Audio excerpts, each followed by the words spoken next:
खबरें विस्तार से। आज सुबह 8:30 बजे की घटना है जब कटिहार का संग्राम चौक गोलियों की आवाज से गूंज उठा।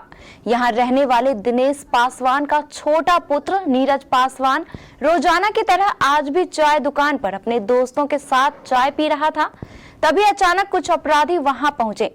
उन्होंने आओ देखा न ताओ नीरज पासवान पर गोलियां बरसाना शुरू कर दी। नीरज पासवान खून से लथपथ होकर वहीं गिर पड़ा। स्थानीय लोगों के अनुसार नीरज पासवान की मौके पर ही मौत हो गई। गोलियों की आवाज से चारों ओर अफरा तफरी का माहौल हो गया। लोग नीरज पासवान को लेकर तुरंत मेडिकल कॉलेज दौड़े, लेकिन अफसोस नीरज पासवान को बचाया नहीं जा सका। आज कटिहार के संग्राम चौक पर लगभग सुबह के 8:30 बजे नीरज पासवान को कुछ अपराधियों के द्वारा गोली मार दी गई, जिससे तुरंत आनन फानन में कटिहार मेडिकल कॉलेज लाया गया, लेकिन यहां पर डॉक्टर के द्वारा उन्हें मृत घोषित कर दिया गया।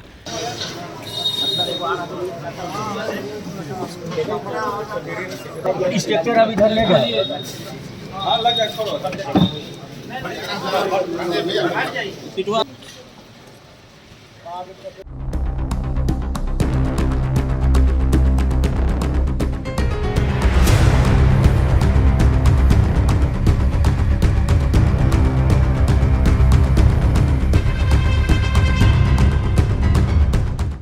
हम लोग के घर का बच्चा था फुसूल, उसकी निर्मम हत्या कर दी गई है।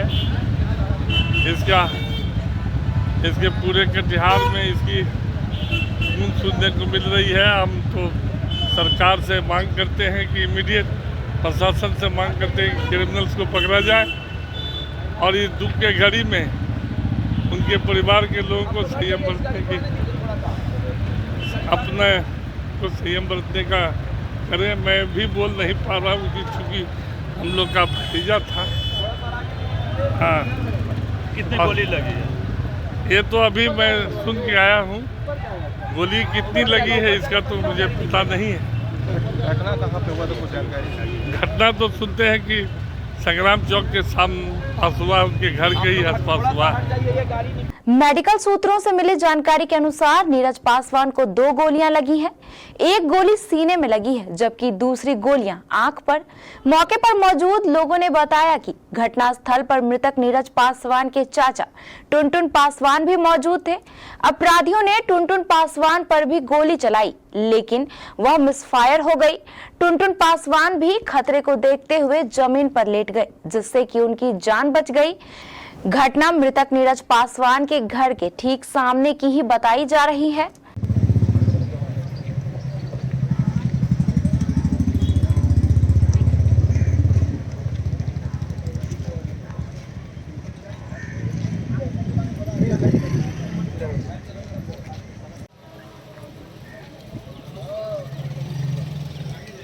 इस वक्त हम मौजूद हैं संग्राम चौक, जहां आज नीरज पासवान की हत्या कर दी गई थी।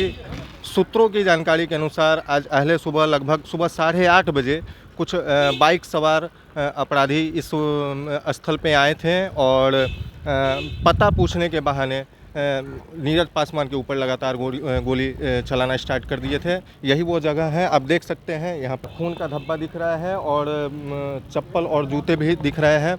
हालांकि स्थानीय लोगों के द्वारा हाथापाई भी हुई उन लोगों के बीच और कुछ लोग शायद पकड़े भी गए हैं और उनके पास से कुछ हथियार भी बरामद हुए हैं।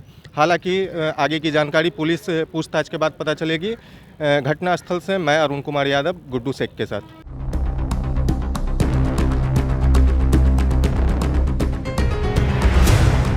इधर घटना को अंजाम देने के बाद जब अपराधी भाग रहे थे, तब स्थानीय लोगों ने दौड़कर भाग रहे अपराधियों में से 2 को दबोच लिया और पुलिस के हवाले कर दिया।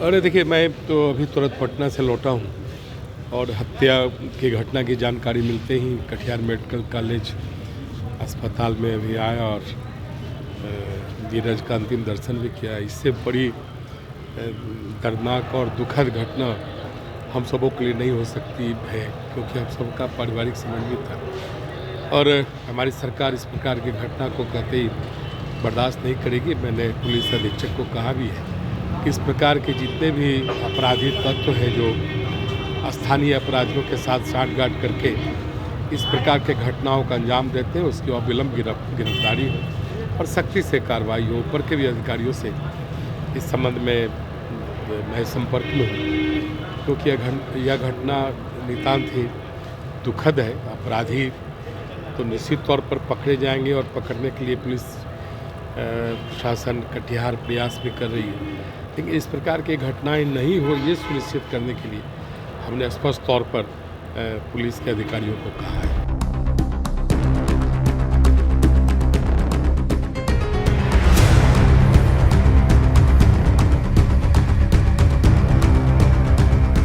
आज सुबह में उस वक्त सनसनी फैल गई जब नीरज पासवान ड्राइवर टोला में सूत्रों ने उसकी गोली मारकर हत्या कर दी।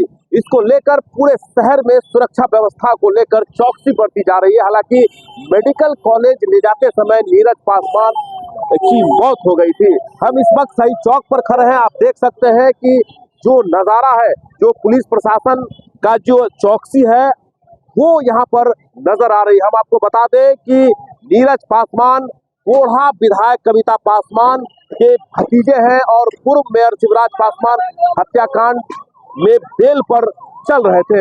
इसी बीच आज सुबह शूटरों ने उसकी हत्या कर दी। हालांकि शूटर भागने में नाकामयाब रहे, उन्हें पब्लिक के द्वारा जीआरपी चौक के नजदीक घर दबोचा गया। अब देखने वाली बात यह होगी कि इस हत्याकांड में कौन कौन लोग शामिल है और इसकी वजह क्या है। रवि झा और गुड्डू के साथ मैं तरुण, केबीसी न्यूज़ के लिए।